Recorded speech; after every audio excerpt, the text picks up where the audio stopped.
Hi, I'm Menaka Raman-Wilms, and you're listening to The Decibel from the Globe and Mail. Canada has a problem when it comes to its prison population. 30% of people in federal prisons are Indigenous, but Indigenous people make up only 5% of the country's population. There is a made-in-Canada solution to help fix this. They're called healing lodges. If you talk to those people who've gone through the healing lodges, they sing the praises of those healing lodges and will often say that the healing lodge really saved their life. Patrick White is a reporter at The Globe, and for years, he's been writing on Canada's prison system. He'll tell us why healing lodges work and why the government hasn't built more of them. This is The Decibel.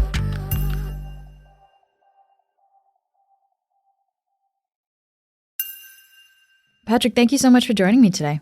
Thanks very much for having me. Let's just, start with the basics here. When we think of a typical prison, I think lots of us think of, intense security, tiny cells, people behind bars. How are healing lodges different from the typical federal prison? Yeah, I wasn't sure of that either. So I went to Edmonton, where there are two healing lodges located pretty close to downtown. One of them is Stan Daniels Healing Center, which is a healing lodge for men. It's located in a old RCMP barracks. So it actually does from the outside appear like a prison. I was kind of surprised to see that after hearing about the philosophy behind healing lodges. But once you go inside, the door is unlocked. There is higher security on my kid's school than this place heading inside.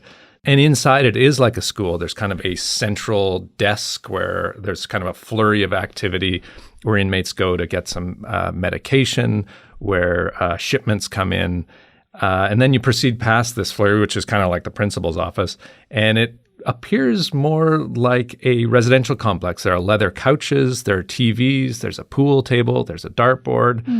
One of the things that really set it off, I found, compared to normal prisons, is there were children's toys and children's books. So they really encouraged the residents there to bring their families in, and they really encouraged family engagement of that sort. And you mentioned the philosophy behind healing lodges there. What is the philosophy? I mean, I think the philosophy is pretty basic. It is that Indigenous correctional services for Indigenous people should be provided by Indigenous people and by Indigenous groups. It isn't just different ownership. There's a unique system with healing lodges. Depending on the healing lodge you go to, they have a very different correctional practice that they undertake. At Stan Daniels Healing Center in Edmonton and its companion healing center in Edmonton, which is Buffalo Sage, which is a healing center for women. They have one called correctional practice called Spirit of the Warrior, where it's kind of a therapeutic program that takes a couple of months to go through for all the residents. And they're encouraged to explore intergenerational trauma. They're encouraged to explore their parents' history, their grandparents' history, and really look at the full spectrum of reasons why they ended up in the place they ended up. Residents there will go to sweat lodges, they'll go to sun dances, and this is all done by elders. So the correctional practice there is really, really different than you're going to see in a conventional prison. This may seem obvious, but I guess why do these healing lodges exist in the first place? Why do we have this separate system for Indigenous offenders? There are quite a few task forces that were struck in the 1980s and early 1990s that tried to look at the problem of why, at the time, in the late 1980s, about 9% of federal offenders identified as Indigenous, and at the time only 3% of the Canadian population was Indigenous. So they really wanted to look at why there was this real discrepancy, why there was this overrepresentation of Indigenous people in the prison population, and also why Indigenous people tended to just fare worse in prison. They were held in solitary confinement more. They didn't get parole as early. The use of force was higher against Indigenous people. All these trends continue to this day. And one of the things they came up with after consulting with First Nations groups across the country was that Indigenous groups wanted control of a criminal justice system that was taking in more and more, especially young Indigenous people. It's good to put that into perspective because I think our current numbers, right? I think we're at something like 30% of the prison population is Indigenous, and when Indigenous people make up only 5% of the Canadian population. So drastic numbers there. Yeah, that was something I found really interesting. Though the prison population was at 9%, there was this real urgency around trying to solve the problem in the 1980s and 1990s. But it was a little depressing to see that there seemed to be much more urgency then than there is now. And like you said, 1 in 3 people in federal prison identifies Indigenous. And for women, it's 50% of women in federal prison identify Indigenous. 50%. Yeah. Wow. We just passed that very grim milestone earlier this year. So, Patrick, this seems like a really different approach, these healing lodges. I guess the question is, though, how well do they actually work? There have been a number of studies on this, and they all come to slightly different conclusions. At best, they have a much lower recidivism rate. That's a reoffending rate. So, yeah, those who are released from healing lodges will reoffend at a much lower rate than people who are released from comparable minimum security facilities. At worst, it's about the same. So in the worst of the studies found that the reoffense rate for healing lodges and minimum security facilities are about the same. But at a healing lodge, they tend to take in higher risk offenders than comparable minimum security facilities. So you're getting higher risk people and putting them out at low risk. Minimum security institutions tend to take medium and risk people and put them out at a low risk. So the progress that each individual offender is making at those two comparable institutions is better for healing lodges if you want to look at it that way. Yeah, so I mean, it sounds like this actually works better than regular prison in helping people to not reoffend again. Yeah, I think most people in criminology and the correctional services industry would say yes, these work better. And definitely, if you talk to those people who've gone through the healing lodges, they sing the praises of those healing lodges and will often say that the healing lodge really saved their life. Wow. Can you tell me who did you talk to and what did they say about that?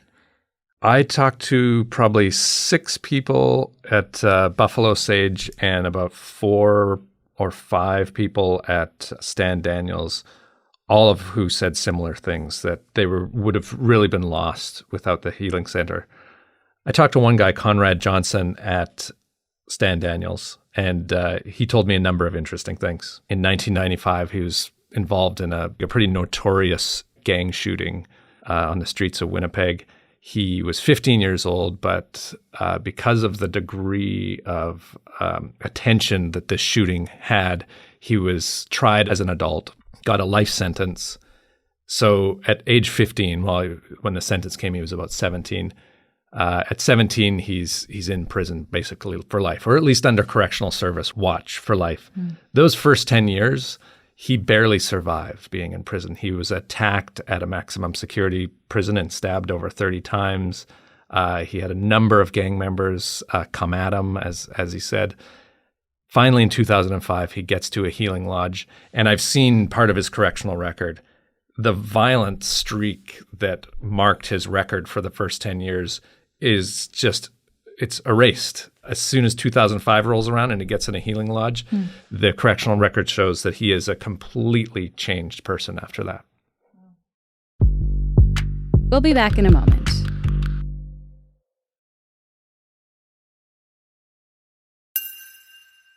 So how many healing lodges are there actually in Canada today? So there's 10 healing lodges. 4 of them are owned and operated by the Correctional Service of Canada, which goes against the original intent, really, of what the healing lodges were supposed to be. They were all supposed to be owned and operated by Indigenous group.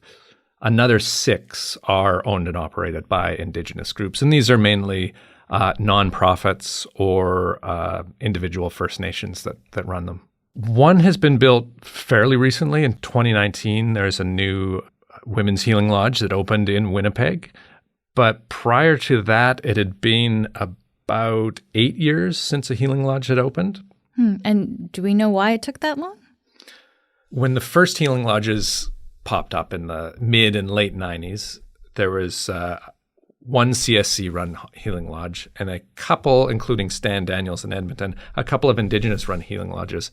They decided to look at the outcomes for offenders who went through there and decided they worked pretty well. So in 2000 and 2001, the Correctional Service released a few documents saying, we are now working on 22 separate agreements for new healing lodges. There was this kind of vision presented for a network of healing lodges that would go from coast to coast, all Indigenous run. And a couple years later, that program was scrapped. And we don't know exactly why it was, but those 22 Indigenous run healing lodges is now down to 6 that actually exist in the country. Okay, so you're saying there was a vision kind of coast to coast to have a lot more of these places across the country. That hasn't happened. It sounds like they are pretty effective institutions here. Why aren't there more of them? I did talk to somebody who heads Indigenous initiatives at the Correctional Service of Canada. He gave me a couple of different reasons. He said they do get approached occasionally by First Nations who are interested in healing lodges. One of the reasons they often don't work out is these First Nations tend to be, some of the ones that have come to them, in remote areas of the country. Offenders coming out of conventional prisons don't tend to want to go to really remote areas of the country unless it's where they're from. So he found that there just weren't enough people to attend those healing lodges in remote areas. So that was one reason that they didn't tend to work. He also found that a lot of First Nations had a different idea of healing lodges than the Correctional Service has. The Correctional Service has a very prescriptive idea. There has to be a certain level of security. You have to be able to keep certain populations separate from one another. A lot of the First Nations that were coming to the Correctional Service had this kind of holistic idea of a healing lodge, and they wanted a place that was a women's shelter, addictions counseling. More than just a healing lodge. More than just a healing lodge. And for the Correctional Service, they were not keen to have all of these populations, both offender populations and vulnerable populations, under the same roof. And you can see why. I mean, these things kind of seem like solvable problems. So I would imagine you can kind of work through those issues. It makes me wonder, are these expensive facilities to run and to build? They are not expensive facilities to run and build compared to conventional Correctional Service of Canada prisons, which are hugely expensive to build and hugely expensive to operate. I've talked to a group who's trying to set up a healing lodge here in Toronto, and they said the Correctional Service of Canada is willing to pay them about $180 per bed filled in their facility. Across the entire Correctional Service, the rate the service pays for conventional prisons is about $330 a day. So you're getting just about a 50% discount on healing lodges. Okay. Yeah. So, it seems economical there. So a facility has so many beds, and then the facility gets funding based on the number of beds that it has then? Is that correct? Yeah. The healing lodges I've been able to talk to about this all say that it is basically, yes, a per diem payment that they get for each bed filled. So say Stan Daniels has 73 beds or so. If all 73 beds are filled, they get paid a pretty high rate. If capacity is 50%, which it has been for much of the pandemic and more recently, then Stan Daniels is bringing in a much lower level of income, which has been proven to be a big problem for a lot of the healing lodges. So if you found that these healing lodges are not to full capacity, like what's going on here? Why are these beds not occupied? One of the main reasons is during the pandemic, a lot of the prisons across Canada were completely locked down. So the offenders were not getting programming. They were not getting education. They were not getting all of the things that would allow them to cascade down from maximum to medium to minimum security. So if you were in maximum security at the beginning of the pandemic, you're probably going to be stuck there. Healing lodges generally only accept minimum security prisoners from prisons. So the flow of prisoners or residents into all of the healing lodges completely dried up.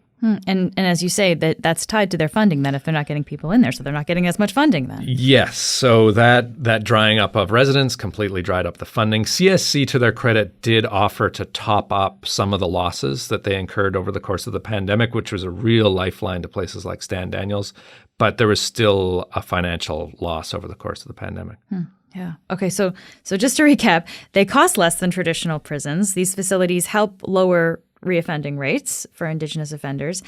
I guess I wonder about the politics of all this, though. What could be behind the inaction at that level? Because it sounds like they're not getting built, even though they do the job.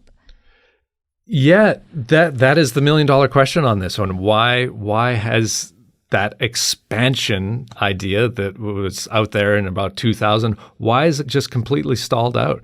The Liberal government, in mandate letters for the Correctional Service Commissioner in 2018 and again this year, has directed the Correctional Service to build more healing lodges, essentially. The Correctional Service, though, is under a lot of political pressure to expand that network.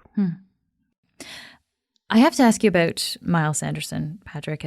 Miles Sanderson is the person who committed that awful stabbing in early September in Saskatchewan. He was in a healing lodge last year before being released. And of course, he was also in prison for over a decade before that. That's important to remember as well. But I think this kind of incident with him, it could really cast a shadow on this program. What's the role of public opinion here in terms of whether governments actually act on building more healing lodges? That's a real tricky one for governments. Healing lodges have been the target of kind of soft on crime campaigns over the years on a number of occasions. A few years ago, it was found out that Terry Lynn McClintock was at a healing lodge. The Conservative opposition put up a big stink in the Commons. She was eventually removed from that healing lodge and put in a minimum security institution. And just to remind people, Terry Lynn McClintock was one of two people charged with the murder of 8-year-old Tori Stafford in 2009 in Ontario. A gruesome, awful crime. All of these people are on sentences where they will end up in the public again. They will be your neighbors. They will be out in the community. Do we want those people to receive the best correctional services when they're behind bars, the most therapeutic services that this country has to offer? Or do we want them to go directly from what some people seem to want, a solitary confinement cell, directly out into the streets? Just lastly here, Patrick, if we look at the big picture, how do these healing lodges and building more of them, how would this factor into the larger discussion of reconciliation in Canada today? Well, it's right there in the Truth and Reconciliation Commission's call to action. They ask the federal government to establish more healing lodges across the country and remove any barriers that were preventing healing lodges from being constructed. So right there, the federal government can satisfy some demands for reconciliation by working on this network and expanding it. And on a more broadly, putting some autonomy and control for the criminal justice system in the hands of Indigenous people seems like an act of reconciliation to me. Patrick, thank you so much for taking the time to speak with me today. All right, thanks so much. Before we go, I want to invite you to join us for a live conversation on Twitter this afternoon, Wednesday at 2 p.m. Eastern. I'll be chatting with personal finance reporter Erica Alini, columnist Rob Carrick, and money expert Melissa Leong about the latest rate hike and what that means for young people's money, rent, savings, debt, and investing. Really hope you can join us. That's it for today. I'm Menaka Raman-Wilms. Our producers are Madeline White, Cheryl Sutherland, and Rachel Levy-McLaughlin. David Crosby edits the show. Kasia Mihailovich is our senior producer, and Angela Pacenza is our executive editor. Thanks so much for listening, and I'll talk to you tomorrow.